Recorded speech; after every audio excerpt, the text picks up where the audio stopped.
নমস্কাৰ। আজি এই জলপাই আচাৰখিনি বনালোঁ মই অতি সহজতে। এই আচাৰটো এনেধৰণে বনালে বেছি জটো নাথাকে আৰু এইখিনি মই জলফাইখিনি ধুনীয়াকৈ ধুই লৈ পানীখিনি শুকুৱাই লৈছোঁ গোটেইখিনি। এয়া মোৰ পানীখিনি অকণো নাই, পানীখিনি শুকাই লৈছোঁ ৰ'দত। শুকাই লৈ পেলাই মই জলপাইখিনি লৈছোঁ। আজিয়ে আনিছোঁ জলপাইখিনি আৰু আজিয়ে বনাম আচাৰ। এইখিনি আচাৰখিনিৰ কাৰণে মই জলপাইকেইটা কাটি ল'ম ধুনীয়াকৈ সৰু সৰু পিছত।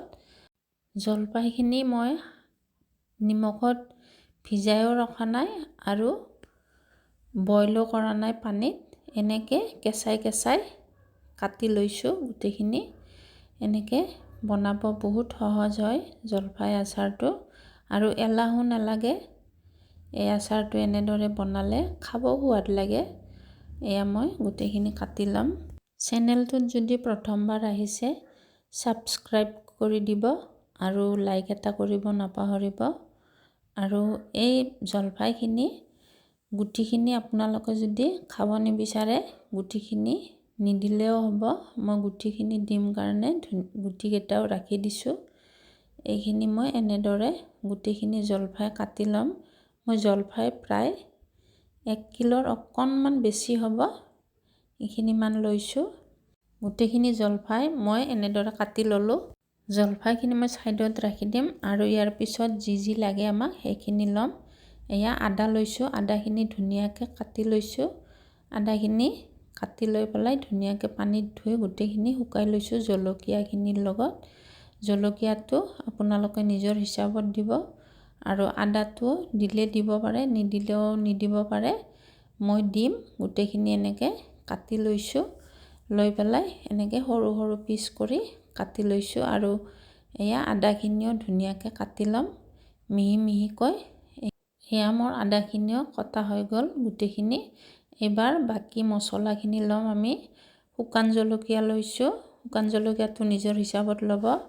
প্ৰথমতে মই চব গুটি লৈছোঁ 2 চামুচ, কালজিৰা লৈছোঁ 1 চামুচ, আজৱাইন লৈছোঁ 1 চামুচ আৰু এয়া মিঠি গুটি 1 চামুচ, লগতে ক'লা সৰিয়হ 1 চামুচ আৰু বগা সৰিয়হ 1 চামুচ আৰু এয়া ধনিয়া লৈছোঁ মই 2 চামুচ। তাৰপিছত এইবাৰ জিৰা দিছোঁ 1 চামুচ।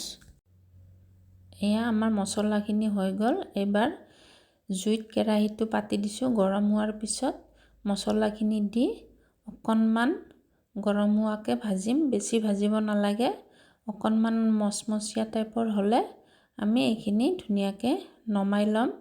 নমাই লৈ এইখিনি মছলা বটিব লাগিব আমি।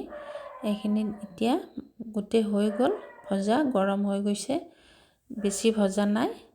তাৰপিছত এইখিনি মই ধুনীয়াকৈ কাঢ়ি ল'লোঁ। এনেকুৱা হৈছে, বেছি জ্বলি যাব দিয়া নাই। আৰু মই এইখিনি ঠাণ্ডা হোৱাৰ পিছত মিক্সি জাৰটোত ধুনীয়াকৈ পিচি ল'ম। বহুত বেছি মিহি কৰি নলওঁ, অকণমান এয়া এনেকুৱা টাইপত লৈছোঁ, বেছি মিহি কৰা নাই। এনেকুৱাকৈ এইখিনি ল'লোঁ। এয়া তেল লৈছোঁ মই জলফাইৰ হিচাপত। তেলটো আপোনালোকে যদি বেছিকৈ খায় বেছিকৈ দিব। এয়া প্ৰথমতে তেলটো অকণমান গৰম হোৱাৰ পিছতে মই আদা আৰু জলকীয়াখিনি দি দিলোঁ। দিয়াৰ লগতে মই জলফাইখিনি দি দিছোঁ। জলফাইখিনি দি পেলাই এয়া গৰম তেলতে জুইটো কমাই ৰাখিছোঁ, একেবাৰে কমাই ৰাখি এইখিনি মই ধুনীয়াকৈ মিলাই লৈছোঁ গোটেইখিনি তেলৰ লগত। মিলাই লৈ পেলাই মই এইখিনি ইয়াত ৰংগুড়া দিছোঁ 1 চামুচ আৰু নিমখটো যিমানখিনি লাগে সোৱাদ অনুযায়ী সিমানখিনি দিছোঁ। তাৰপিছতে মছলাখিনি দি দিছোঁ। মছলাখিনি দিয়াৰ পিছত এইখিনি ধুনীয়াকৈ মিলাই ল'ম গোটেইখিনি মছলাখিনি।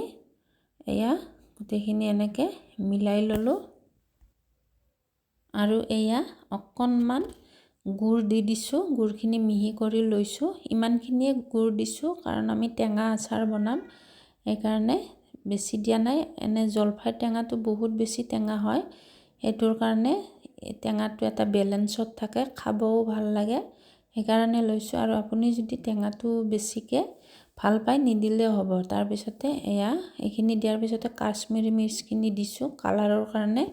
বহুত বেছিও দিয়া নাই, অকণমান দিছোঁ। দি পেলাই এইখিনি এনেকৈ মিলাই লৈছোঁ। কালাৰটো ধুনীয়া হয় দিলে। এয়া মই এইখিনি এনেকৈ গোটেইখিনি মিলাই ল'লোঁ। মিলাই লোৱাৰ পিছত এইখিনি জুইটো এবাৰ মই নমাই লৈছোঁ। নমাই লৈ এইখিনি ধুনীয়াকৈ মিলাই দিছোঁ। তাৰপিছত মই এয়া শেষত ভিনেগাৰ দিম 2 চামুচমান।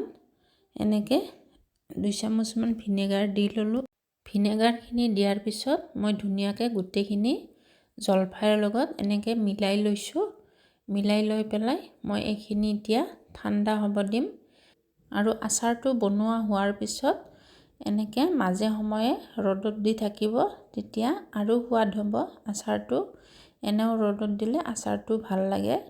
আৰু এতিয়া আমাৰ এইখিনি আচাৰটো দেখিব এনেকুৱা হৈছে আৰু ভাল হৈছে। এইবাৰ মই এইটো ঠাণ্ডা হৈ গ'ল আচাৰখিনি। বৈয়াম এটা লৈছোঁ, ধুনীয়াকৈ শুকাই লৈছোঁ পানী নোহোৱাকৈ। আৰু কৰচখন লৈছোঁ, কৰচখনতো অকণো পানী নোহোৱাকৈ ধুনীয়াকৈ মুচি লৈছোঁ। এইবাৰ মই আচাৰখিনি ইয়াতে ভৰাই ল'ম। আৰু আপোনালোকে যদি বিচাৰে চৰিয়া এটাত লৈ পেলাই ৰ'দত দিব পাৰে, সুবিধা থাকিলে। এনেকৈ দিলে বেছি ভাল। মই এয়া বৈয়ামত ভৰাই দেখুৱাইছোঁ আপোনালোকক আচাৰটো। আৰু এয়া মোৰ আচাৰটো ৰেডি হৈ গ'ল।